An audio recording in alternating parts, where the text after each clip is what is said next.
అందరికీ నమస్కారం అండి. స్టేజ్ మీద ఉన్న పెద్దవారందరికీ, ఈ స్కూల్ యాజమాన్యానికి అందరికీ నా అభినందనలు, నమస్కారాలు కూడా. అయితే స్కూళ్ళల్లో మాట్లాడడం అంటే కొంచెం కష్టంగానే ఉంటుంది. నేను అంటే గ్రీన్ మ్యాట్ స్పీకర్, స్టూడియో స్పీకర్నే, స్టేజ్ స్పీకర్ని గాను, కానీ వరంగల్ నగరం నన్ను స్టేజ్ స్పీకర్ని చేసేసింది. ప్రతి నెల ఏదో ఒక స్కూల్ కోసం మాట్లాడడానికి నేను ఇక్కడికి వస్తూనే ఉన్నాను. ఇవాళ ఏంటంటే ఇంతమంది పిల్లలు చక్కగా స్కూల్ డ్రెస్సుల్లో, యాక్చువల్గా నేను స్కూల్ డ్రెస్సులు ఎక్స్పెక్ట్ చేయలేదు. ఈరోజు యానివర్సరీ కదా, పిల్లలందరూ మంచి కలర్ఫుల్ డ్రెస్సుల్లో ఉంటారేమో అనుకున్నా. పేరెంట్స్ మాత్రం కలర్ఫుల్గా ఉండి పిల్లలందరూ చక్కగా యూనిఫామ్ వేసుకొని ఉన్నారు. Very glad to see you all here. యాక్చువల్గా యానివర్సరీలు తర్వాత ఇంకొకటి ఏంటండి అన్నారు ఇప్పుడు వీళ్ళది, ఫేర్వెల్ డే అనగానే బోల్డ్ అన్ని కల్చరల్ యాక్టివిటీస్ ఉంటాయి కదా. అందరూ డ్యాన్సులు చేస్తారు, పాటలు పాడతారు, ఏవో ఒక రకరకాల యాక్టివిటీస్ ఉంటాయి. తర్వాత మీకు గిఫ్ట్లు, ప్రైజ్లు వస్తాయి. అవన్నీ చాలా ఇంట్రెస్టింగ్గా ఉంటాయి. ముందు బాగా బోర్ కొట్టేది ఏంటంటే పెద్దవాళ్ళందరూ ఒకటే విషయాన్ని పదే పదే చెప్తూ ఉండటం. వాళ్ళందరూ చెప్పారు, అంటే స్టూడెంట్స్ చెప్పారు, నేను కూడా అదే చెప్తాను, కొంచెం అటు ఇటు చిన్న చిన్న తేడాలతోటి. రెసిడెన్షియల్ స్కూల్ అనగానే ఒక ప్రత్యేకమైన విషయం, మన పిల్లల్ని తీసుకెళ్ళి ఎక్కడైనా పెట్టడం. పూర్వకాలం గురుకులాలని ఉండేవి, అక్కడ ఏమి ఉండేది కాదు, ఓ రూపాయి ఇచ్చే పని లేదు. ఓ 8 ఏళ్ళు వస్తే అబ్బాయిల్ని ఆడపిల్లల్ని పంపేవాళ్ళు కాదు, వాళ్ళని తీసుకుపోయి గురుకులంలో వదిలిపెట్టేవాళ్ళు. ఎవరేం నేర్చుకుంటే వాడు అది నేర్చుకోవటమే, వాడికి వచ్చేదాకా చెప్పి కొంతకాలం అయ్యాక పంపించేసేవాళ్ళు, నీ చదువు అయిపోయింది అని. అయితే దీని మీద ఒక ప్రత్యేకమైన కథ ఉంది. ఒక గురువుగారట ఓ 3 అబ్బాయిల్ని మీ చదువులు అయిపోయినాయి వెళ్ళిపోండిరా అని ఇంటికి పంపేశారు. ఈ అబ్బాయిలు 3కి 19, 20, 21 అంత వయసు ఉంటుంది. 3 అబ్బాయిలు నడుచుకుంటూ పోతున్నారు. గురువుగారి ఇల్లు అంటే ఏమిటో మన పక్క సందులో అలా ఉండదు, ఇలా మెయిన్ రోడ్డు మీద బస్సు దిగ్గానే లోపలికి వెళ్ళిపోయే వ్యవహారం కాదు. అదంతా అడవిలోకి వెళ్ళాలి, చాలా నడవాలి. ఒక 2 రోజులు నడిస్తే, ఒక రోజున్నర నడిస్తే ఇల్లు చేరుతారు. ఈ అబ్బాయిలు 3 వెళ్తుంటే వాళ్ళకి తెలిసింది, వాళ్ళు ఎప్పుడూ వెళ్ళని ఒక కొత్త దారిలో ఈ వైపు వెళ్ళాలని చెప్పారు. అన్నీ ముళ్ళే, దారి నిండా అన్నీ రాళ్లే, ఎట్లా వెళ్ళాలో తెలియటల్లా. సరే, ముందు కొంచెం పెద్ద అబ్బాయిలు ఇద్దరు ఏం చేశారంటే, ఒకడు దాటి దూకి ఎలా గోలాగా ఒకడు ఈకి 1/2 కిలోమీటర్ దూరం దాటి అక్కడ నుంచున్నాడు ఆ గోడ దగ్గర. అరే, నేను నడిచిన వైపు నడిచిరారా, అక్కడ ఎక్కువ ముళ్ళు లేవు, రాళ్ళు తక్కువ ఉంటాయి, జాగ్రత్తగా రమ్మన్నారు. రెండో వాడు కూడా ఎలాగో ఎగురుకుంటూ మధ్యలో 2 సార్లు పడి 4 ముళ్ళు గుచ్చుకుని 2 రాళ్ళు తగిలి కాస్త రక్తం వచ్చి, ఇదేమిటి ఇంటికి వెళ్ళే లోపల ఇలాంటి బాధలు వస్తున్నాయని సణుక్కుంటూ, ఇలాంటి పిచ్చి దారి పెట్టారేంటి వీళ్ళు, మంచి దారిలో పంపించాలి కదా గురువుగారు అని అనుకుంటూ అబ్బాయిలు ఇద్దరు చేరారు. 3వ వాడిని రా, మేము వచ్చిన దారిలోనే అని చెప్పారు. 3వ వాడు ఏం చేశాడంటే, అప్పట్లో మనలాగా ప్యాంట్లు, షర్ట్లు, లాగులు, షార్ట్లు వ్యవహారం ఏం లేదు. ఓ పంచ కట్టుకుని పైన ఒక చిన్న తువ్వాలు ఉంది, టవల్ అనమాట. వాడు ఏం చేశాడు, ఈ పంచని పైకి మడిచి కట్టుకున్నాడు. ఈ భుజం మీద ఉన్న టవాల్ని నడుముకి కట్టుకుని గట్టిగా బిగించి వంగి ఒక్కొక్క ముళ్ళు ఏరటం మొదలుపెట్టాడు. ముళ్ళన్నీ ఏరి ఓ పక్కకు వేసాడు. ఈ 4 అడుగులు ఖాళీ అయింది. ఇంకో 2 అడుగులు ముందుకెళ్ళి రాళ్ళన్నీ ఓ పక్కన వేయటం మొదలుపెట్టాడు. వాడు ఇక్కడి నుంచి అక్కడికి చేరే లోపల అటో రాళ్ల గుట్ట, ఇటో ముళ్ళ గుట్ట, 2 గుట్టలు ఏర్పడ్డాయి, 2 అన్నమాట. తర్వాత వాడు నడుచుకుంటూ వెళ్ళిపోయాడు. అవతలకి వెళ్ళంగానే వాళ్ళ గురువుగారు వచ్చారు ఒక చెట్టు చాటు నుంచి. అబ్బాయి, ఈ ముళ్ళు రాళ్ళు ఏరిన వాడి చదువు అయిపోయింది, వాడు ఇంటికి వెళ్ళిపోవచ్చు. ఎవడైతే ముళ్ళల్లో రాళ్లలో ఎగురుకుంటూ దెబ్బలు తింటూ వెళ్ళాడో వాళ్ళిద్దరూ పదండి, మీ చదువు ఇంకా పూర్తి కాలేదు, మీకు ఇంకా మీరు నేర్చుకోవాలి. మనం వెళ్ళే దారిని సరిగ్గా చేసుకోవటం రాని వాడికి చదువు అయినట్టే కాదని మళ్ళీ ఇద్దరిని వెనక్కి తీసుకుపోయారు. ఇంకో 2 ఏళ్ళు పోయాలక వాళ్ళకి బుద్ధి వచ్చింది. సాధారణంగా పెద్దవాళ్ళు చెప్తారు ఒక మంచి శ్లోకం, విద్యా దదాతి వినయం, వినయాద్యాతి పాత్రత, పాత్రత్వాత్ ధనమాప్నోతి, ధనాధర్మం తతసుఖం. ఇదేదో మీకు మామూలు వాక్యాల్లో వినపడుతున్నాయి కదా, నేను భగవద్గీతలాగా చెప్తాను చూడండి. ఆల్ పేరెంట్స్, పిల్లలు, మేనేజ్మెంట్ అందరికీ నోటికి రావాలి సరస్వతి నమస్తుభ్యంలాగా. విద్యా దదాతి వినయం, వినయాద్యాతి పాత్రత, పాత్రత్వాద్ధనమాప్నోతి, ధనాధర్మం తతసుఖం. ఇది చదువుకునే ప్రతి వాళ్ళకి రావాలి. విద్య దదాతి వినయం. మనం చదువుకుంటే మనకి వినయం వస్తుంది, సింపుల్గా బుద్ధి వస్తుంది. తర్వాత వినయాద్ యాతి పాత్రత, మనకు వచ్చిన బుద్ధితోటి మనకు ఒక లెవెల్ ఆఫ్ థింకింగ్ పాత్రత వస్తుంది.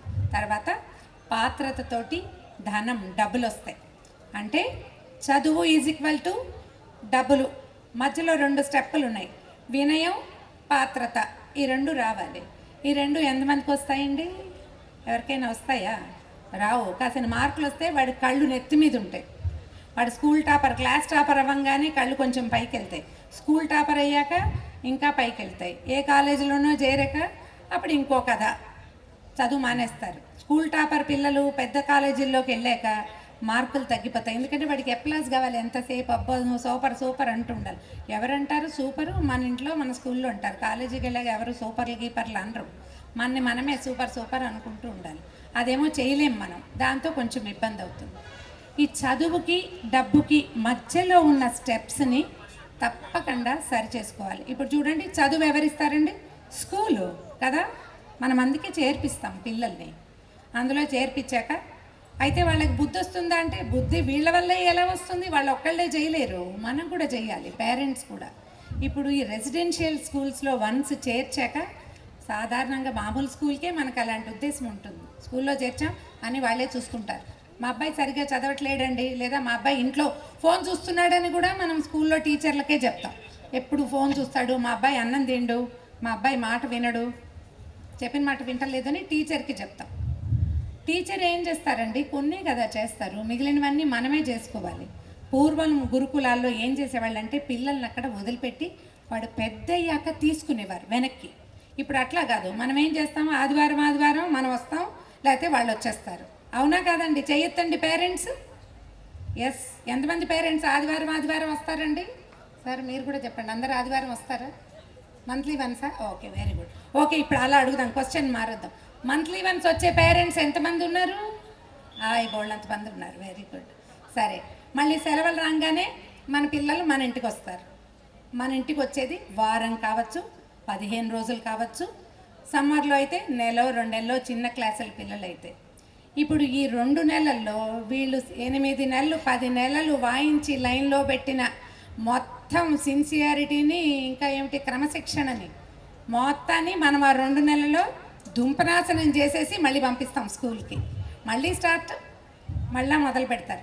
15 రోజులు ఒక పిల్లాడిని లైన్ ప్రకారం ఉంచకపోతే 16వ రోజున వాడు మళ్ళీ డార్విన్ సిద్ధాంతం, అంటే మనిషి కోతి నుంచి పుట్టాడు కదా, అలా వెళ్ళిపోతుంది మొదట్లోకి. ఇంట్లో కూడా కొంచెం కంట్రోలు మనం ఇవ్వాలి, చెప్పాలి, మాట్లాడాలి కూడా.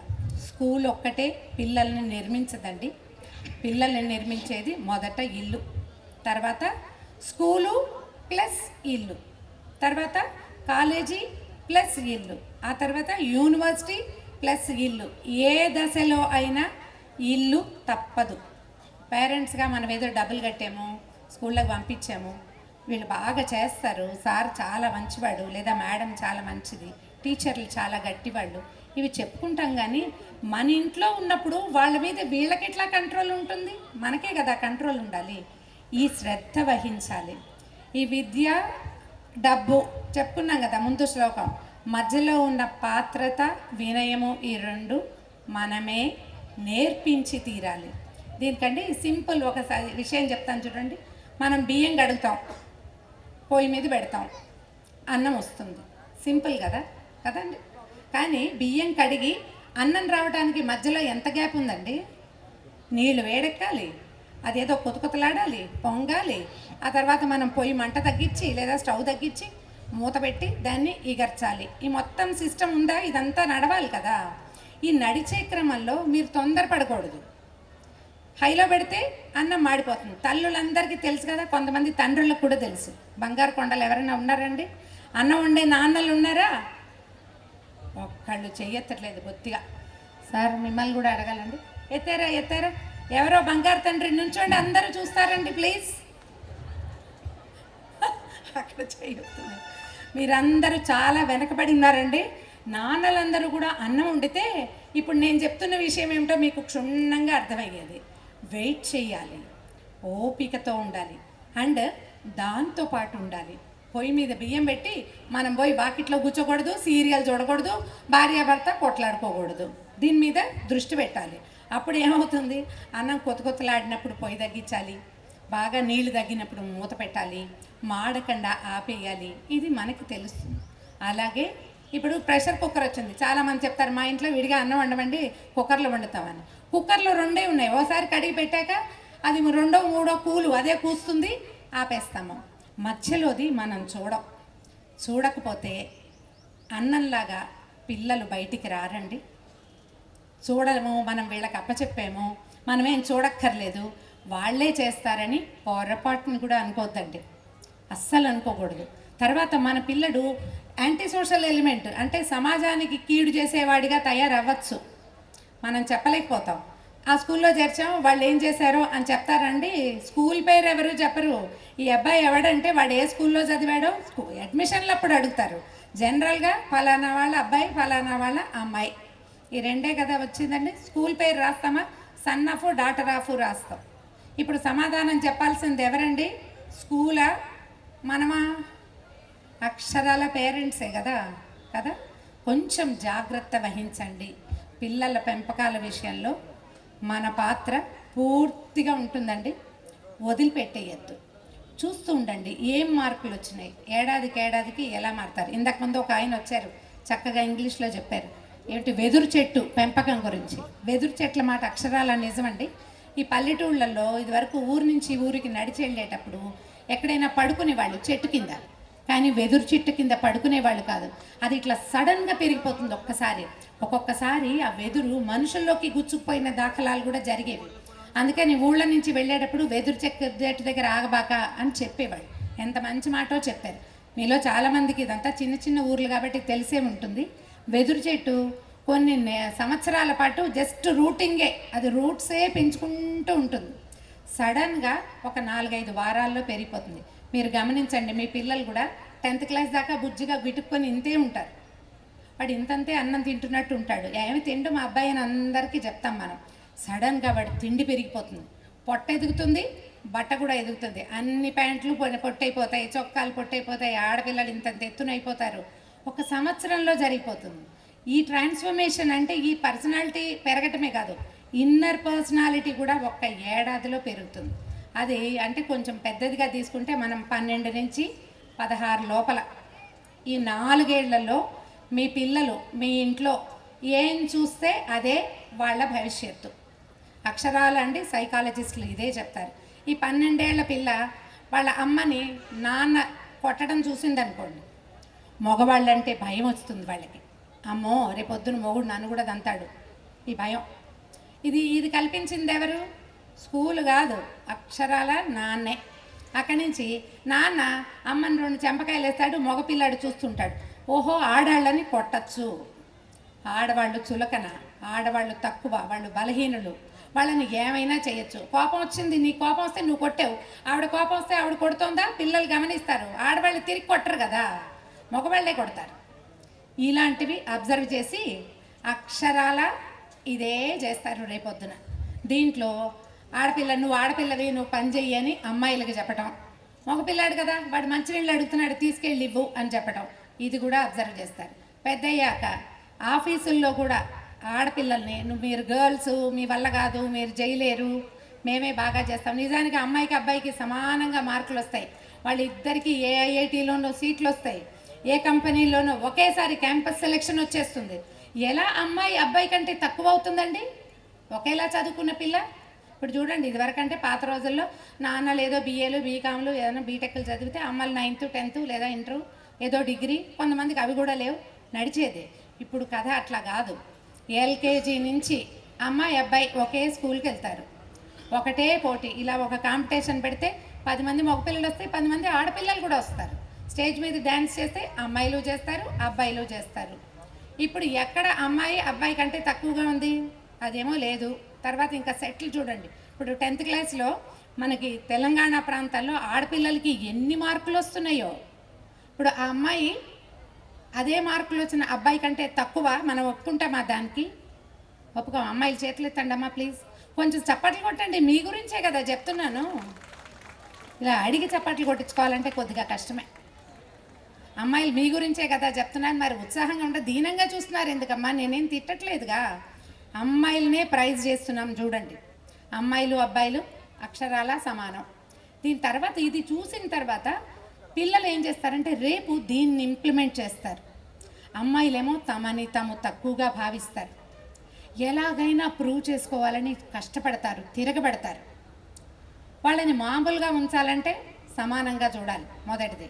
ఈ అబ్బాయిలకేమవుతుంది, వీళ్ళు మనకంటే తక్కువ అని చిన్నతనం నుంచి నేర్పించబడతారు. మనమేం చేస్తాం కదా, అబ్బాయి కూర్చుంటాడు, ఆ ఆడపిల్ల వెళ్ళి మంచినీళ్ళు పట్టుకొస్తుంది, అదే కంచాలు పెడుతుంది, అదే బట్టలు ఆరేస్తుంది, అదే బ్యాగ్ సర్దుకుంటుంది. నీ షూస్తో పాటు అన్నయ్య షూస్ కూడా పాలిష్ చేసేయి అంటుంటారు. అన్నయ్య షూ కూడా పాలిష్ చేస్తుంది. ఇప్పుడు ఈ పాలిష్ చేయించుకుంటున్న కుర్రాడికి రేపొద్దున ఈ చెల్లాయి కాకుండా ఇంకో అమ్మాయి దొరికింది అనుకోండి, మా చెల్లి చేసేది నువ్వెందుకు చేయవంటాడు, మా అమ్మ ఒప్పుకుంది నువ్వెందుకు ఒప్పుకోవంటాడు. మన గొడవలన్నీ అలాగే వస్తాయి. ఇప్పుడు ఇంత బుజ్జి బుజ్జి పిల్లలు అనుకోండి, రేపు పెద్దవాళ్ళు ఎవరండి? మనం ఈ స్టేజ్ నుంచే కదా ఇక్కడికి వచ్చాము. గ్యారంటీగా అవుతారు.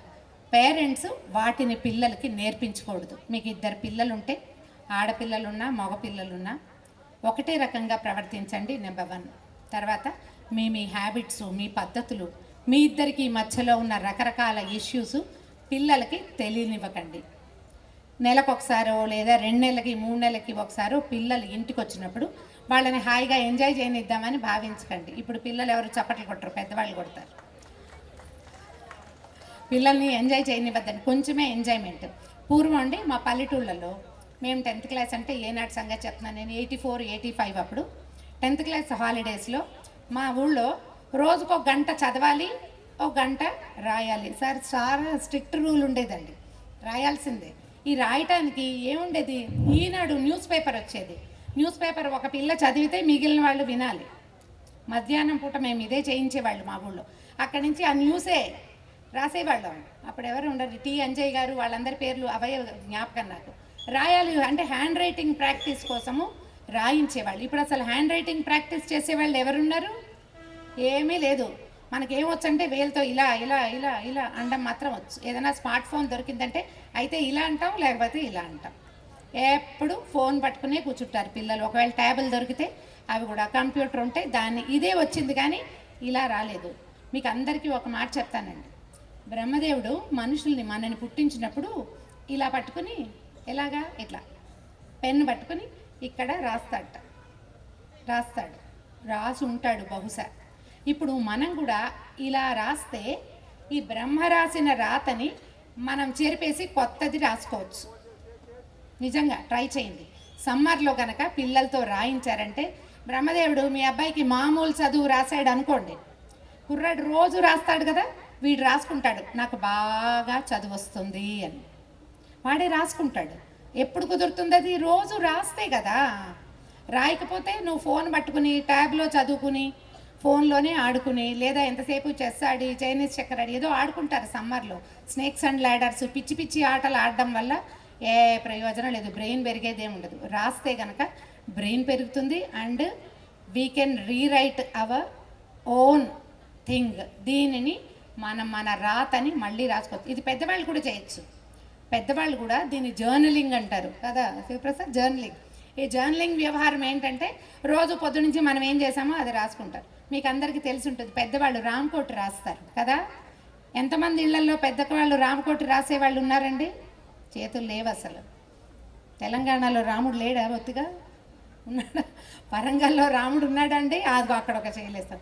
అమ్మ ధైర్యంగా చేయొద్దండి, మొహమాట పడకండి. ఎవరైనా ఉన్నారా మనకు తెలిసిన వాళ్ళు రామకోటి రాసేవాళ్ళు? లేదు. అయితే ఓ పని చేయండి, ఈసారి మీ బర్త్డేకో, మీ పిల్లల బర్త్డేకో, మీ మ్యారేజ్ డేకో రామకోటి పుస్తకాలు దొరుకుతాయి. 50 రూపాయలకి ఒకటి, అందులో 100 పేజీలు ఉంటాయి. అందరికీ తలా ఒకటి గిఫ్ట్ ఇచ్చి నెక్స్ట్ ఇయర్ నా బర్త్డే నాటికి దీన్ని ఫిల్ చేయమని అమ్మమ్మలకి నాయనమ్మలకి ఇవ్వండి. ఒకవేళ వాళ్ళకి రాయడం రాదనుకోండి, శ్రీరామ రాయడం ఎంతసేపు, చక్కగా రాయండి. పుణ్యము పురుషార్థము 2 వస్తాయి. ఈ రాయటం వల్ల మన రాత మారుతుంది. ఇది పేరెంట్స్కి కనుక ఐడియా ఉంటే పిల్లలతోటి చేయిస్తారు. సమ్మర్లో కానీ, ఈ దసరా సెలవులప్పుడు కానీ, సంక్రాంతి సెలవులు, టర్మ్ హాలిడేస్ వస్తాయి కదా, ఆడుకొని ఇష్టం వచ్చినంత. రోజు ఇక్కడ స్కూల్లో అయితే ఎన్నింటికి లేస్తారు సార్? 6 గంటలకు లేస్తారు, 5కి లేస్తారు. ఇంటికి వచ్చాక కూడా 5కి లేచే పిల్లలు ఎంతమంది ఉన్నారండి? అసలు ఒక్క చేయి ఉందా? ఉన్నాయి. బుద్ధిమంతులు ఆ పేరెంట్స్గా పిల్లలు చెప్తే నేను బొత్తిగా నమ్మను, నాకు అస్సలు నమ్మకం లేదు. పేరెంట్స్ చెప్పండి మా పిల్లలు పొద్దున్నే లేస్తారని, కొద్దిమంది, ఎంత కొంచెమో, చాలా తక్కువ. ఓ పని చేద్దాం, 5 వద్దులేండి, కనీసం 7 గంటలకు లేచినా చాలు. అక్కడ కూడా లేస్తాయి. ఓకే, చూశానండి. ఓకే అంటే మనవరాలు ఎత్తి చెయ్యి చూపిస్తోంది, మా తాత వాళ్ళ తాతతో చెయ్యి ఎత్తిస్తోంది అన్నమాట. కొంతమంది లేస్తారు 7కి లేచినా పర్వాలేదు, కానీ ఖచ్చితంగా 1 గంట చదవాలి, 1 గంట రాయాలి. ఒకవేళ ఇంగ్లీష్ లాంటివి ఉంటే ఆ బుక్ చదివేసుకోవాలి. మ్యాథ్స్ ఉంటే కొంచెంసేపు మ్యాథ్స్ చేసుకోవాలి. మ్యాథ్స్ ఏది వీక్ అయితే అది ముందు చేయాలి. జనరల్గా ఏం చేస్తారండి పిల్లలు, ఏ సబ్జెక్ట్లో వీకో దాన్ని ముట్టుకోరు కదా, చాలామంది చేస్తారు. మా చిన్నప్పుడు ఒకటి చెప్పేవారండి, నేను మా అక్కయ్య గారి ఇంట్లో ఉన్నాను చాలా సంవత్సరాలు, 5 ఏళ్ళు వాళ్ళ ఇంట్లోనే ఉన్నాను. మా అక్కయ్య గబగబా అన్నం పెట్టేసేది, పొద్దున ఈ పెరుగు పోసేసేది, కంచం నిండా పెరుగన్న ఉండేది. ఇదేంటో అండక్క ఇంత ఎక్కువ పెట్టామంటే మా బావగారు చెప్పేవారు, ఎంత ఎక్కువైందో నీకు చెప్పు అని. అన్నం సెపరేట్ చేసి ఇది నాకు ఎక్కువ అంటే, ఓకే ఎక్కువైంది ముందు తినేసే, నీది నువ్వు తర్వాత తిందువు కానీ, ఈ ఎక్కువైంది ముందు తినేసాక మనం తినాల్సిందే కదా, అబ్బా పొట్ట నిండిపోయింది అనగానే నీదేగా ఉంది, ఇది వేరే వాళ్ళది కాదుగా అని బలవంతంగా తినిపించేవాళ్ళు. ఇదే మెథడ్ ఏ సబ్జెక్టు రాదో దాన్ని చదవాలి. ఇది ఎండాకాలపు సెలవుల్లోనూ అప్పుడు పెట్టుకోండి. ఇంటికి వచ్చాక పిల్లల్లో రకరకాల పిచ్చులు తలకెక్కిపోతాయి. మనం ఏమనుకుంటాం అంటే స్కూల్లో చాలా కష్టపడతారు, టఫ్గా ఉంటాయి టైమింగ్స్, ఫ్రీగా ఉన్నీలే అనుకుంటాం. 1-2 రోజులేనండి, సెలవులన్నాళ్ళు ఫ్రీగా పెట్టి కనుక చేసేసామా, ఇంటికి వచ్చాక వాళ్ళు మళ్ళీ లైన్లో పడ్డానికి 2 నెలలు పడుతుంది. ఇంకో నెల తిరిగేసరికి మళ్ళీ సెలవులు వస్తాయి, అగైన్ ప్రాబ్లమ్ స్టార్ట్. కాబట్టి ఈ పని చెయ్యొద్దు, కొంచెం కేర్ఫుల్గా ఉండాలి. సాధారణంగా అండి పేరెంట్స్కి ఎట్లా ఉంటుంది, 4వ క్లాస్లో బుజ్జి పిల్లల్ని ఇలా రెసిడెన్షియల్లో చేర్చారంటే పిల్లల భవిష్యత్తు పట్ల పేరెంట్స్కి ఎంత ఆసక్తి, ఎంత ప్రీతి ఉంటే చేస్తామండి. 8 ఏళ్ల పిల్లల్ని మన నుంచి దూరంగా పెట్టడం అంటే టఫ్, వాళ్ళకి కష్టం మనకి కష్టమే కదా. కాకపోతే బహుశా పేరెంట్స్కి ఏమని ఉంటుంది, మనకంటే మన పిల్లలు మంచిగా ఉండాలి, జీవితంలో బాగుండాలి, బాగా పైకి రావాలి, బాగా చదువుకోవాలి, బాగా సంపాదించాలి. అయితే మనం మీ పిల్లాడు మీకంటే బెటర్గా ఉండాలా అని అడిగి ఒక చిన్న క్వశ్చన్ వేసామనుకోండి, అందరు ఆన్సర్ చెప్పండి దయచేసి, మొహమాట పడద్దు. మీరు ఏం చెప్తున్నారో ఈ స్కూల్ యాజమాన్యం పైన కూర్చున్నారు కదా, వాళ్ళు కూడా చూస్తారు. మన అబ్బాయి లేదా మన అమ్మాయి మనకంటే బాగా చదువుకోవాలి, కరెక్టేనా? Yes, okay okay. మనకంటే బాగా డబ్బు సంపాదించాలి, కరెక్ట్. మనకంటే చాలా గొప్పవాడు అవ్వాలి, ఇది కూడా కరెక్టే. మొహమాట పడద్దు ఎవరికైనా, ఎండ్ ఆఫ్ ద డే అదే కదా కావాలి, నాకైనా ఎవరికైనా అంతే. పేరెంట్ అంటే మన పిల్లాడు మనకంటే బాగుండాలి, మన పిల్లలు మంచి వాళ్ళుగా ఉండాలి. చాలా చేతులే లేచినాయండి కదా, ఎందుకు వచ్చిన మంచితనం అండి, కూడక గుడ్డక కదా, ఏం ఉపయోగం అండి మంచితనంతో? దాంతో డబ్బులు రావు, పేరు రాదు, ఒట్టి వేస్ట్ కేస్ సినారియో ఏంటంటే మంచివాళ్ళు అవ్వడం. అవునా కాదా? అవునంటున్నారు, అది డెఫినెట్గా అవునండి. మంచివాళ్ళుగా ఉంటే ఏం ఉపయోగం లేదు, డబ్బులు రావు. కానీ ఒకటి ఉందండి, హాయిగా ఉంటారు. మన పిల్లలు హాయిగా ఉండాలా వద్దా? ఇప్పుడు స్పీడ్గా చేయొద్దండి, హాయిగా ఉండకపోయినా పర్వాలేదంటామా మనం? కాదు, మన పిల్లడు హాయిగా సంతోషంగా సుఖంగా ఎప్పుడు వాడు హాయిగా ఉంటే, లేదా ఆ పాప హాయిగా ఉంటే అదే చాలు మనకి. ఈ హాయికి బోల్డంత లైన్ కావాలండి. అందులో మొదటిది చదువు, రెండోది బుద్ధి, మూడోది జ్ఞానం, 4వది సోషల్ అవేర్నెస్, సమాజం పట్ల బాధ్యత. అది ఉంటే వాళ్ళు మంచివాళ్ళు అవుతారు. ఆ తర్వాత సంతోషంగా కూడా ఉంటారు. ఇందాకే పొద్దునే ఒక మంచి అద్భుతమైన విషయం విన్నానండి నేను. మామూలుగా మనం ఏం చేస్తామండి, ఓ రోడ్డు మీద వెళ్తున్నాం, ఎవరైనా అక్కడ పడిపోయి కనిపించారనుకోండి, బండి మీద పడిపోయారు, మనమే చూస్తున్నాం, గబాలను వెళ్ళి దగ్గరికి వెళ్ళి అయ్యో అని లేవదీస్తాం. చిన్నపిల్లాడు ఉంటే వాడికి ఏదో చేస్తాం, మందు మాకు వేస్తాం, ఏ 108కో ఫోన్ చేస్తాం. ఎంతమంది చేస్తారండి ఇట్లా? సార్ మీరు కూడా చేయొచ్చుతారా లేదని? శివప్రసాద్ నువ్వు అది. సో ఇప్పుడు నేను కూడా ఇది ఎప్పుడు చేస్తామండి, మనకి సమయం ఉందనుకోండి, మనకి ఏదో అక్కడ ఆఫీస్లో కొంప మునిగిపోతుందో, మీటింగ్ ఉంది, ఇప్పుడు నేను ఇక్కడికి రావాలి, బాబు తొందరగా రమ్మన్నారు, ఎవరో కానీలైనా ఎవరో అక్కడ ఫోన్ చేస్తాడులే అని పరిగెత్తుకొచ్చేస్తాం. అప్పుడప్పుడు మనం కొంతమంది అక్కడ ఆగుతాం. ఇప్పుడు ఉన్నాయి, ఇప్పుడు కొంత రకం నడుస్తూ ఉంటుంది. ప్రపంచంలో అడ్డగాడిదలు అని ఒక రకం ఉంటుంది. వీడేం చేస్తాడంటే అక్కడ ఎవడైనా పడిపోగానే వెంటనే జేబులోంచి ఫోన్ తీస్తాడు. అరే ఇక్కడ ఒక యాక్సిడెంట్ అయింది చూడరా అని ఫ్రెండ్కి వీడియో కాల్ చేస్తాడు ఒకడు. అది రికార్డ్ చేసి ఇన్స్టాగ్రామ్లో పెడతాడు ఇంకొకడు. గాడిదలు, మనుషులు కాదు అవి. కానీ వాళ్ళలో ఒక్కడు కూడా ఈ పడిపోయిన వాళ్ళని లేవదీయరు, ఆ 108కి ఫోన్ చేయరు. ఏ సహాయము చేయని ఒక జాతి ఇప్పుడు మనకి తయారైంది. గాడిదలే, అవేం మనుషులు కాదు, మనుషులు చేసే పనులు కాదు అవి. కానీ మనిషి అయిన వాడు ఏం చేస్తాడు, ఏదో ఒక సహాయం చేస్తాడు. అప్పుడప్పుడు ఒకటి అవుతుందండి, ఇదేదో సహాయం చేసి ఏ ఆడపిల్లలో పడిపోతే వాళ్ళని తీసుకుపోయి వాళ్ళ ఇంట్లో అప్పచెప్పామనుకోండి, ఆ ఇంట్లో వాళ్ళు ఎవడరా నువ్వు మా అమ్మాయిని తీసుకొచ్చావు అంటారు. ఇది మగవాళ్ళకి బాగా అనుభవంలో ఉంటుంది. ఈ అమ్మాయి నీకు అక్కడ ఎలా దొరికింది, నువ్వు అక్కడ ఎందుకు, నువ్వు అసలు నువ్వెవడు. ఒక్కొక్కడు ఉంటాడు మంచి ఉద్రేకపరుడు, వాడికి సహాయం చేసిన కుర్రాన్ని కొట్టడానికి కూడా వస్తారు. ఆ వచ్చేసరికి వీడికి ఏమనిపిస్తుంది, ఇక జన్మలో ఎవరికి సహాయం చేయకూడదు, ఇంత అవమానం ఎవడు పడతామని మానేస్తారు. ఇలాంటి అనుభవాలు ఉంటాయి కదండి అప్పుడప్పుడు. నేను చెప్తా చూడండి, నాకు కూడా ఒకటి జరిగింది. నేను మార్నింగ్ చెప్పలా, ఇప్పుడు చెప్తున్నా. యూసఫ్ కూడా హైదరాబాద్లో, నా ఆఫీస్ ఏమో శ్రీనగర్ కాలనీ వైపు, యూసఫ్ కూడా వైపు మా అక్కయ్య గారి ఇల్లు ఉంటుంది. మ్యాక్సిమం ఇక్కడి నుంచి ఆ రోడ్ అంతా దూరం దబదబా నడిస్తే ఒక 5 నిమిషాల్లో వెళ్ళిపోవచ్చు. ఆఫీస్ కుర్రాడు ఒకడు, అమ్మ ఎక్కండి నేను ఇక్కడే దింపుతాను అన్నాడు. ఏదో వాడు అడిగితే వాడు బండి ఎక్కనంటే వాడు హర్ట్ అవుతాడని, నేను సాధారణంగా బైక్లో ఎక్కని చచ్చే భయం నాకు. సరే అని మా అబ్బాయి బైక్ ఎక్కని దాన్ని వాడి భుజం మీద చేసి మెల్లిగా బైక్ ఎక్కా. వెళ్ళేసరికల్లా అక్కడ ఏమైంది, రోడ్డు కొంచెం పగలగొట్టారు. వీడు అటు తిప్పబోయాడు, అటు వెళ్ళబోయాడు. నేను అటు కాదురా బాబు ఇటు అని చెప్పా, ఒక చిన్న టర్న్. ఈ లోపల అట్నుంచి ఒక ఆయన ఒక అమ్మాయి ఇద్దరు వచ్చారు. ఒక చిన్న జర్క్ లాగా అయ్యి వాళ్ళు ఎటెళ్ళాలో వాళ్ళకి అర్థం కాల, మాకు కూడా ఈ కుర్రాడు కన్ఫ్యూజ్ అయ్యి మా బండికి పక్క కొరిగింది. నేను దబక్కని దిగి నుంచున్నా. ఆ బండి మీద వాళ్ళిద్దరు పడ్డారు, యాక్టివా మీద ఉన్న వాళ్ళిద్దరు. అయ్యోయ్యో అని ఆ బండి పక్కకు పార్క్ చేసి మేమిద్దరం వాళ్ళ దగ్గరికి వెళ్ళాం. ఏదో సారీ అంటే నన్ను గుర్తుపట్టాడు ఆయన, సారీ చెప్పాడు. ఈ కుర్రాడు నన్ను ఎక్కించుకున్నాడు కదా బండి, వాడు ఆ పడిపోయిన పిల్లని చెయ్యెత్తి లేవదీశాడు. అమ్మాయి పడిపోయింది కదా, ఒక 16-17 ఇయర్స్ ఇంటర్మీడియట్ అమ్మాయి. ఈ పెద్ద ఆయన ఇమీడియట్గా వెనక్కి తిరిగి, వాడుకోవు మా అమ్మాయిని ముట్టుకుంటావురా అని చెల్లుమని కొట్టాడు, ఒకటే దెబ్బ. నాతోటే నుంచున్నాడు వాడు, నన్ను తీసుకొచ్చాడు. ఓ పక్కన ఆయన నమస్కారం మేడం అంటున్నాడు. ఈ నాతో బండి మీద ఉన్నవాడు కదా, వాడు సహాయం చేస్తున్నాడని అర్థం కాలేదండి ఆయనకి. చేయి పట్టుకున్నందుకు కొట్టేశాడు. వీడు నిర్ఘాంతపోయాడు. నేను కూడా తెల్లబోయి, వాడికి ఎట్లా సారీ చెప్పాలో తెలియలే. అదేంటండి చేతులు విసురుతారు, నేను పొద్దున్న చెప్పలేదు కదా నీకు, ఇక్కడ చెప్దామనే చెప్పలేదు. చేయి విసురుతారు ఏంటండి, వాడు హెల్ప్ చేస్తున్నాడు అబ్బాయి అంటే. అయితే మాత్రం మీరు చేయొచ్చు కదా, వాడెందుకు చెయ్యాలి? నేనన్నా ఏమండి నాకు 50 ఏళ్ళు, నేను ఆ కింద పడిపోయిన పుష్టిగా ఉన్న పిల్లల్ని లేవదీలేను, వీడు కుర్రాడు అందుకని చేయించాడు. ముందు మీరు సారీ చెప్పండి, లేదా నేను పోలీస్ రిపోర్ట్ ఇస్తాను. మీరు అనవసరంగా ఈ అబ్బాయి మీద, వాడు టైం బాగుండి ఎస్సీ, వీడి మీద చెయ్యెత్తారని ఇస్తాను, సారీ చెప్తే కానీ మిమ్మల్ని ఎక్కడి నుంచి వెళ్ళనివ్వని నేనని చెప్పాను.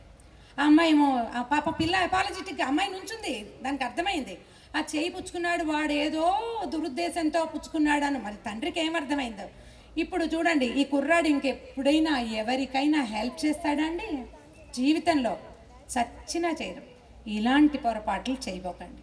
మనం ఏం చేస్తామంటే నిజంగా పొరపాట్లు చేసిన వాళ్ళని వదిలేస్తాం. ఎవడో వాడి పాపాన్ని పడిపోతాడు, మనం చూడలేదు కదా అనుకుంటాం. ఈ చూసినప్పుడు ఒక చిన్న పొరపాటు చేసినా ఓవర్ రియాక్ట్ అయిపోతాం. ఎవడైనా ఏదైనా అవ్వగానే 4 చేరి ముందు వాడిని కొడతారు. ఎందుకు కొడతారో తెలియదు, మా పిచ్చ అనమాట అది. మాస్ హిస్టీరియా వస్తుంది. ఒకళ్ళు కొట్టారంటే అందరూ కొట్టేస్తారు. ఈ అబ్బాయిని కొట్టారు, ఒక 5-6 చేరిపోయారు, వెంటనే వాట్ హ్యాపెండ్ అనుకుంటారు. కానీ అందరూ గంగలో దూకండి, నాకు ఇవే మాటలు వస్తాయి తిట్టాలంటే, నాకు ఇంకా బూతులు రావు. తెలంగాణ భాష రాదు నాకు వచ్చిన బాబు మీరందరూ వెళ్ళి గంగలో దూకండి అయినా మీరు సమాధానం చెప్పక్కర్లేదు, నేను చెప్తాను, నేను ఒక దాన్ని ఉన్నాను ఇక్కడ జడ్జిని అంటే అప్పుడు పోయారంతా. ఈ పొరపాట్లు చేయబోకండి. ఇలా ఏదైనా జరిగితే పిల్లల్ని సముదాయించాలి. మన పిల్లల్ని, ప్రపంచం ఇట్లా ఉంటుంది, అప్పుడప్పుడు మనం చేసిన మేలు కూడా ఇలా పరిణమించవచ్చు.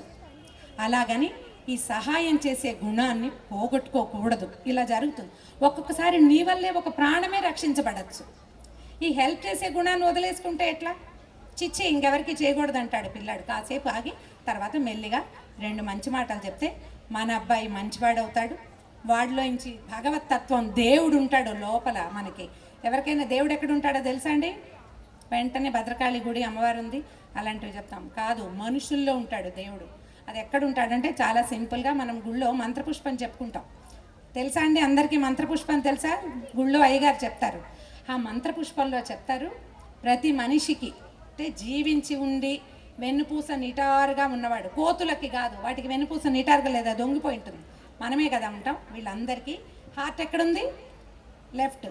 హార్ట్ కింద, దాని కింద ఒక నీలం రంగు పుష్పం ఉంది, దాంట్లో ఒక అగ్ని జ్వాల ఉంటుంది. అది ఉంటేనే మనం ఉంటాం. అక్కడ భగవంతుడు ఉంటాడు. ఈ భగవంతుడు గుర్తొచ్చినప్పుడల్లా నిద్రలేస్తూ ఉంటాడు, సిచ్యువేషన్లో లేస్తాడు. అందుకే మనం ఏం చేస్తాం? ఒక మంచి మాట చెప్తాం, ఇతరులకి సహాయం చేస్తాం. మనం తింటుంటే ఎవరైనా వచ్చారనుకుంది, దా నువ్వు కూడా తిను అని పిలుస్తాం. మంచినీళ్ళు కావాలా అని అడుగుతాం. ఎవరో గబగబా నడిచి వచ్చారు, ఆయాస పడుతున్నారు, మంచినీళ్ళు కావాలా అంటాం. ఎవరో కింద పడ్డారు, నవ్వం, మనం లేవదీస్తాం. ఇవన్నీ చోట్ల ఈ లోపల ఉండే దేవుడు వర్కౌట్ అవుతాడు, మాట్లాడతాడు. అతనిని జీవించి ఉంచుకోవాలి, ఎప్పుడు సహాయం చేయాలి, అవసరమైనంత, అవకాశం ఉన్నంత. మన పని మానేసుకుని తను మాలిన ధర్మం మొదలు చెడ్డ బేరం అంటారు, అంత చేయకూడదు, కొంచెం హెల్ప్ చేయాలి. ఈ గుణాలని మీ పిల్లల్లో నేర్పించండి. ఇక్కడ ఒక సంగతి చెప్పాలండి, మామూలుగా పిల్లలకి పక్క వాళ్ళకి హెల్ప్ చేస్తే కష్టమని నేర్పిస్తారు, చాలామందికి అదొక ప్రాబ్లం ఉంటుంది. నేను బీఎడ్ ఎగ్జామ్ రాసేటప్పుడు 2 పెన్నులు తీసుకెళ్ళాను ఎగ్జామ్కి. వినండి, ఇది చాలా ఇంట్రెస్టింగ్ ఫ్యాక్టర్. ఈ 2 పెన్నుల్లో రాస్తుండగా అప్పుడు అవో రకం పెన్నులు వచ్చేవి, దాని పేరు గుర్తురావట్లేదు నాకు. వైట్ పెన్ను, బ్లూ కలర్ ఇది ఉండి రెనాల్డ్స్, అది ఇట్లా పళక్కమని విరిగిపోయింది. ఒక పెన్ను విరిగిపోయిందిగా, రెండో పెన్ను ఉంది, జామని తీసేసరికి అది యాక్చువల్గా ఇంక్ తక్కువ ఉంది.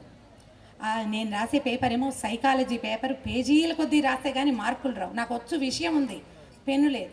కొంచెం దూరంలో మా కజిన్ సిస్టరే, యాక్చువల్గా నేను బీఎడ్ కదా, అది పీడీసీ ఫస్ట్ ఇయర్ అంటే ఇంటర్మీడియట్ ఫస్ట్ ఇయర్. ఆ పాప అక్కడ కూర్చుంది. వైదేహి నీ దగ్గర 2 పెన్స్ ఉన్నాయా, నాకు పెన్ ఇవ్వంటే, మరి నా పెన్ను విరిగిపోతే నాకు అందండి ఎగ్జామ్లో. వెంటనే ఇప్పుడు మనం ఎవరైనా ఏం చేస్తారు, మీ దగ్గర 2 పెన్స్ ఉన్నాయి, మీరు ఎగ్జామ్ రాస్తున్నారు, మీ ఫ్రెండ్ పెన్ను విరిగిపోయింది, వాళ్ళు అడిగారు పెన్ను కావాలి, పెన్సిల్ కావాలని, ఇస్తారా ఇవరా? ఇస్తారా? గుడ్. ఈ పర్టికులర్ అమ్మాయి నీ పెన్ లాగానే నా పెన్ కూడా విరిగిపోతే మరి నాకు అనగానే నాకు ఏం చేయాలో తెలియలే. ఇది సగం ఎగ్జామ్ కూడా కాలేదు, పావు ఎగ్జామ్ అయ్యింది. నేను నిర్ఘాంతపోయి చూస్తున్నా, వీళ్ళందరికీ తెలుసు ఆ క్లాస్లో. ఆ అమ్మాయి మా ఫస్ట్ కజిన్, మా మామయ్య గారు అమ్మాయి. అదే నాకు హెల్ప్ చేయకపోతే మిగిలిన వాళ్ళు ఎవరు చేస్తారండి? మన వాళ్ళే చేయకపోతే పక్కవాడు చేస్తాడు. ఇంకోళ్ళు ఎవరో ఉన్నారు, నరసింహాచారి మా క్లాస్మేట్, ఎప్పుడూ ఆయన గుర్తు చేసుకుంటాను నేను, నా దగ్గర ఉందా మా పెన్ను అని ఒక పెన్ తీసి ఇచ్చారు. వాళ్ళ సైకాలజీ ఎగ్జామ్లో నేను క్లాస్ ఫస్ట్ వచ్చింది, 96 మార్కులు వచ్చినాయి 100కి, బికాజ్ ఆఫ్ నరసింహాచారి. ఆ వైదేహినే చూస్తుంటే నాకు దుఃఖం కూడా వచ్చింది, ఇదేంట్రా దేవుడా, ఇది అసలు పెన్నే ఇవ్వకపోతే నేనేం చేయను. తర్వాత మేమిద్దరము ఒకే హాస్టల్లో ఉండేవాళ్ళం, పక్కపక్క రూమ్స్. మా వాళ్ళందరూ చెప్పారు, ఇంకా నువ్వు దీని మొహం చూడొద్దు, దీనికి హెల్ప్ చేయొద్దు. వాళ్ళ అమ్మ ఏమో నీకు అప్పచెప్పెళ్ళింది, అది నీకు పెన్ను కూడా ఇవ్వకపోతే నువ్వు ఎందుకు హెల్ప్ చేయాలంటే, నేను బయటికి రాగానే అప్పుడే సెల్ ఫోన్లు లేవండి, ఇది నేను 92లో సంగతి చెప్తున్నా, సెల్ ఫోన్స్ లేవు. నేను పోయి ఆఫీసుల దగ్గర నుంచి మా ఇంటికి ట్రంకాలు చేశాను. అప్పుడు మచిలీపట్నం వాళ్ళకి ట్రంకాల్స్ ఉండేవి. ఆ నెంబర్ అప్పుడు రూపాయి వేయటం కాదు, ఇలా తిప్పాలి, ఆ తిప్పుడు ఫోన్. ఈ తిప్పింది మా అన్నయ్యకి చెప్పారు, బాగా రాసావా నాన్న ఎగ్జామ్ అంటే, ఇలా ఇలా అయింది, ఆ వైదేహి ఇలా చేసిందంటే, పోలే నాన్న చిన్నపిల్ల, దానికి అర్థమయ్యేలాగా చెప్పు, పర్వాలేదు, అవే మనసులో పెట్టుకోకు. నేను ఇంటికి వెళ్ళి హాస్టల్కి వెళ్ళేసరికి మర్చిపోయా. మా క్లాస్మేట్స్ అందరికీ గుర్తుందండి, ఇప్పుడు ఎన్నేళ్ళైంది 92 అంటే, ఇప్పుడు కూడా ఏమో నీ పెన్ ఇవన్ కజిన్ బాగుందా అని అడుగుతారు. నిజంగా గుర్తుంటుంది కదా. ఈ పని చేయకూడదు, పక్క వాళ్ళకి హెల్ప్ చేయి. నీ దగ్గర 2 ఉంటే అవసరమైతే, అంటే ఊరికే ఇచ్చేయకు, వాడికి అవసరమైతే ఇవ్వు. ఇలాంటివి ఇవి ఇళ్లలోనే నేర్పించాలండి. స్కూల్లో టీచర్స్ ఖచ్చితంగా ఇవి చెప్తారు. షేరింగ్ అండ్ కేరింగ్, సార్ అదొక సబ్జెక్ట్ ఉంది కదా, ఎస్, షేరింగ్ అండ్ కేరింగ్ అనే సబ్జెక్ట్ ఉంటుంది స్కూళ్ళలో, డెఫినెట్గా చెప్తారు. మనం దాన్ని డిస్కరేజ్ చేయొద్దండి. ఇంటికి వచ్చినప్పుడు పిల్లలకి 4 మంచి వాక్యాలు దగ్గర కూర్చోబెట్టి మాట్లాడండి. సెలవుల్లో ఉన్నప్పుడు కాసేపు చదివించండి. మానవ విలువలు, మనుషులు ఎలా ఉండాలో మీరుండి వాళ్ళకి చూపించండి. ఎందుకంటే 12 నుంచి 16 దాకా మీ పిల్లలు మిమ్మల్ని చూసి అక్షరాల అవే చేస్తారు. మీరు పక్క వాళ్ళతో పోట్లాడారనుకోండి, వాళ్ళకు కూడా అదే వస్తుంది. అదే ఇక ఇదే వ్యవహారం అవుతుంది. తర్వాత చూడండి, కాపీ చేయటం కూడా పర్వాలేదు, పక్కవాడి దాంట్లో చూసి రాసేయటం. పిల్లలు ఏం చేస్తారంటే ఏదైనా స్లిప్ టెస్ట్ ఉందనుకోండి, మనం బాగా చదవలేదు, పక్కవాడు చదివాడు, ఫ్రెండ్కి వచ్చు, వాళ్ళ దగ్గర నుంచి చూసి రాసి ఫుల్ మార్క్స్ తెచ్చేసుకుంటారు. క్లాస్ టెస్ట్లో ఫుల్ మార్క్స్ వస్తే ప్రయోజనం ఏముంది? పెద్ద ఎగ్జామ్లో కదా రావాల్సింది. అప్పుడు కూడా వీళ్ళు కాపీ కోసం చూస్తే ఏం చేస్తాం మనం? దాన్ని ఎంకరేజ్ చేయబోకండి. నీకు ఎంత వచ్చిందో అంతదే చూపించు. ఇప్పుడు మీరు మార్కుల గురించి గొడవ చేస్తే పిల్లలు ఏం చేస్తారు? ఎలాగోలాగా మార్కులు తెచ్చి చూపిస్తారు. కాబట్టి మార్కుల మీద దృష్టి పెట్టద్దు. ఎలా అంటే ఇప్పుడు ఈ వెదురు చెట్టు పెంపకంలాగా అది ముందంతా పెరగదు, నిదానంగా నీటిని పీల్చి పీల్చి పీల్చి ఒక్కసారి పెరుగుతుంది. చాలామంది పిల్లలు 8th 9th దాకా 60-70%లో ఉంటారు. సడన్గా 10th క్లాస్కి వచ్చేసరికల్లా 90%కి వెళ్ళిపోతుంటారు. 9 వచ్చేస్తుంది వాళ్ళకి. అక్కడికి వచ్చేసరికి శ్రద్ధ, ఆసక్తి, భయము, భక్తి అన్నీ వచ్చి బాగా చదువుకుంటారు. కాబట్టి ఎంకరేజ్ చేయండి, కాపీయింగ్ని ఎంకరేజ్ చేయొద్దు. కొంచెం జాగ్రత్త పడితే రెసిడెన్షియల్ స్కూల్లో ఉన్న పిల్లలకి చదువులు చక్కగా వచ్చి మన వల్ల బుద్ధి కూడా మరింతగా వికసించి మంచి భారత పౌరులుగా తయారవుతారు.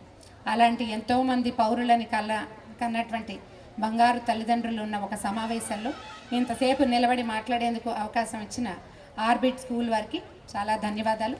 అంటే ఇక్కడికి రావడానికి స్కూల్ యాజమాన్యం కంటే ఎక్కువగా సహాయం చేసిన ఈసీజీ వ్యవస్థాపకులు మా కుమారుడు శివప్రసాద్ గారికి కూడా చాలా చాలా ధన్యవాదాలు.